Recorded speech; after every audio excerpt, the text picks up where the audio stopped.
backgrounds in this course, which is designed to introduce them to the fundamentals of digital media and to basic production using a variety of digital media formats. Just to give you a brief overview, there are 13 modules. There are 3 assessment points in that course. The first, in the past, involved a theory-based visual critique, a practical camera task, and the design of a website. I've changed the format and structure of that course, largely not around content, but around the assessment. So not only the approach to feedback and assessment, but also the nature of how the assessment tasks are described to students to provide greater engagement. So as you can see there, originally the course was about a visual critique, a film sequence followed by creation of a website. What the students now do is they maintain a blog. So it's an electronic-based process. They undertake research on a chosen social issue, which they note via their blog in a formative way. I give them, and so do the tutors, give them formative feedback week by week on the basis of their blog entries. So that process in itself is formative. The students also comment on each other's blogs. They also participate in a discussion forum we use Moodle, by the way, as the e-learning system, and students are able to post up commentary about particular topics that have been posted. What I found was really fascinating in terms of the engagement of students using this approach was that students, rather than just working in isolation on their particular research that was going to underpin the second and third stages of the assessment process, what we found they were doing was sharing their research not only by their blog, but also via the discussion forum. And they got really creative because they were choosing some fairly topical issues and some very close to home. Students were very cunning about the subject heading they used. So to give you a good example, there was one posting by a student that said, "Would you eat your dog?" Now, because that was linked to like a listserv approach where the students each received an email with the posting from that student, of course they were all really intrigued to know why someone would be posting up a message with that sort of content. And then when you clicked and opened the email and clicked to go to the discussion forum, you were able to scroll down and see that in fact the topic was looking at the hypocrisy of perhaps Western countries being critical of Asian countries that eat dogs when we have intensive farm factory practices. So what was interesting about the creative use of the electronic medium by students was the formative approach was, in fact, encouraging students to be very creative about how they gained feedback from their peers in that formative way. So the student was really soliciting feedback from students, not just about how well she'd done in this first assignment, but rather she was also asking them to give their comments about her take on this particular social issue. Did they have alternative viewpoints? And that generated enormous amount of discussion without me needing to really play a significant role at all. So I think that's a really good example of why formative approaches using an e-learning system can be really effective. In the second assignment, we moved again to using the electronic medium to engage students in the creation of a digital story based on their social issue. In the past, students used to create their story and they'd hand it up on a CD and their tutor would mark it. There was no real formative approach to that beyond the feedback. Obviously, they got formatively during tutorial sessions. But of course, we have students in a flexible learning environment who are not necessarily studying on campus, so they were missing out on a whole lot of that valuable formative process. So what we ended up doing was using an approach that allows students to then post up their visual sequence as a digital story either to YouTube or to a secure place on our server where they could again give each other feedback. What we also introduced for that assignment was to engage the students, and remember these are first years, so engagement was really important to us, allowing the students to also have a viewer's choice, just like you might on voting on YouTube. The students were able to vote on each other's films, and they were given a prize at the end of the semester for the viewer's choice. So not only did they participate and they were able to compete through this YouTube rating system based on our feedback and assessment, but the opportunity to have the viewer's choice meant that students were able to give each other feedback, and sometimes they evaluated their peers' work in a different way than we did. As long as they could justify and provide insight into the reasons for that, that's a valid critique on the part of the students. It also gave us insight into what the students felt were important aspects of their peers' work. And then finally, with the web design process, the students then put up their digital story with a YouTube video as a website, meant to be able to communicate more effectively to a diverse audience. And so in developing some of the strategies, not only the design strategies in terms of the aesthetics, the coding of the website, but also the content, how they use bullet points and headings and so forth. And again, a formative approach to that. Students post the URL of their website to the discussion forum, and students critique each other's websites and give each other feedback. And that is, again, prior to summative assessment, so it gives the students an opportunity to address any of the feedback that their peers have made prior to final assessment. Okay, so that's just summarising this notion of the formative peer review process. Students post their work in progress ideas, and that applied to all of those 3 assignments.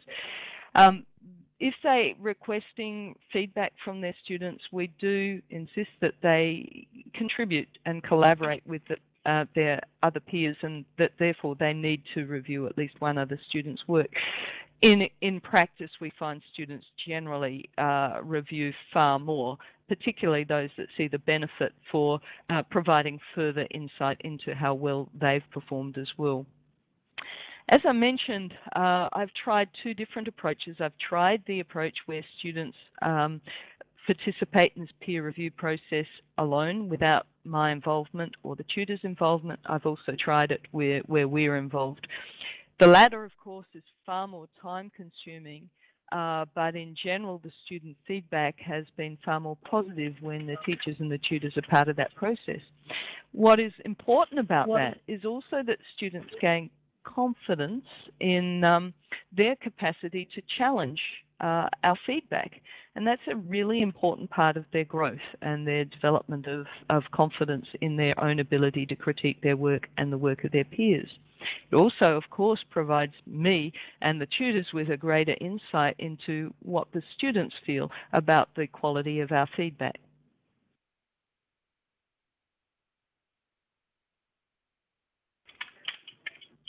Again, that's just really summarising. The important point here to make is that through this process, it's qualitative. The students, and this is one way of building student confidence in their ability to critique, and also in their own confidence about posting their work up for review. So during that formative stage, no marks are allocated. They're just simply given the qualitative feedback that helps them guide them in making changes prior to the final marking.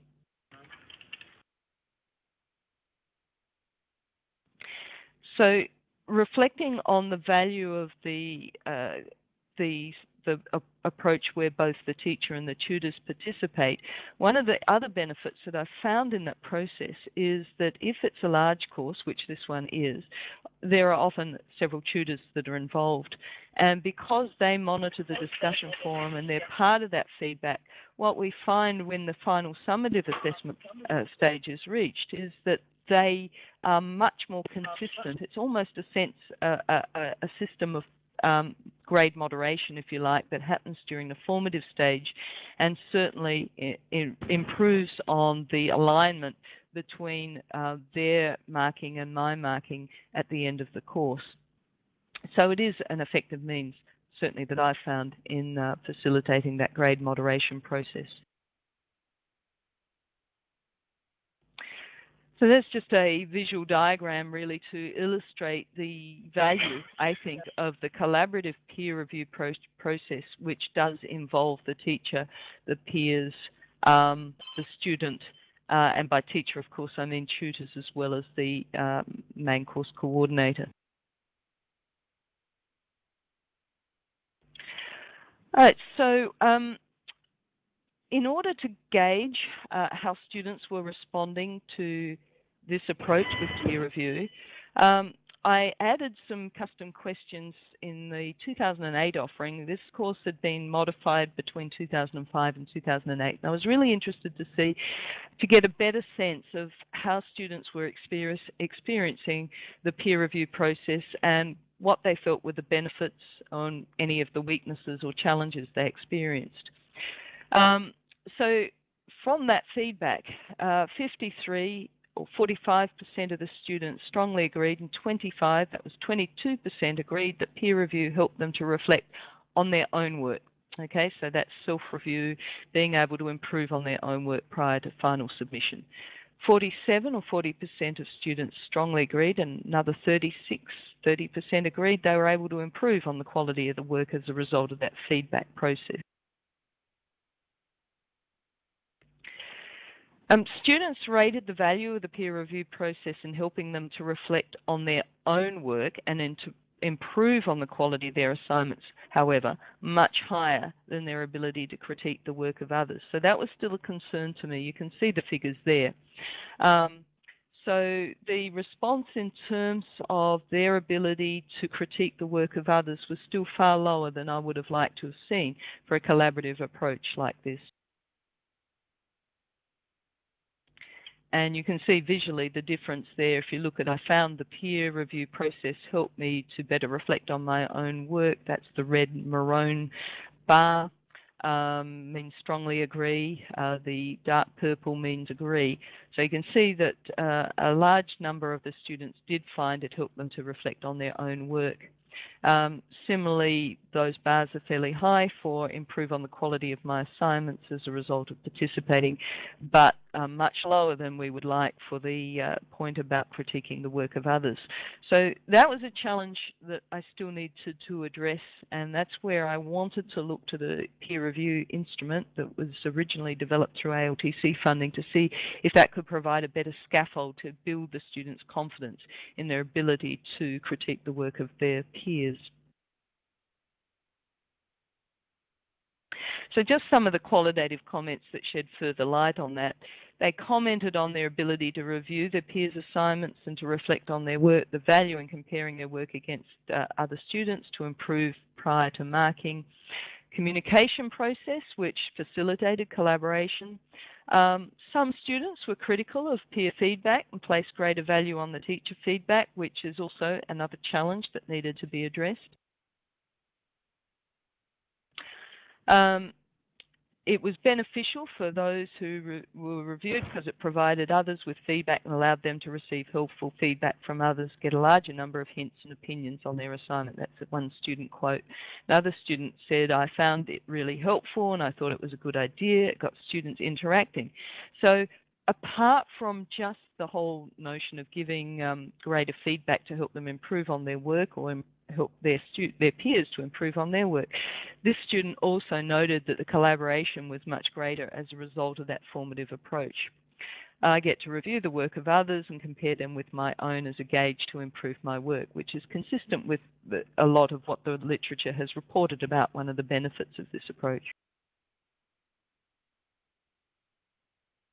On the other hand, less favourable results comment that it gave me an extra week to do the assignment. It wasn't the purpose of the formative approach. The reference to the extra week is that after the feedback process, students have another week to make changes based on that feedback. So that student was really doing it for extrinsic reasons rather than the intrinsic value that they saw in the approach. This student was critical of lack of student participation because it slowed down the process too much. And the last one was, again, reflecting on the concern that they were still relying much more on the teacher than the value of the peer feedback. So that was again, a reflection of the need to address that weakness in the system.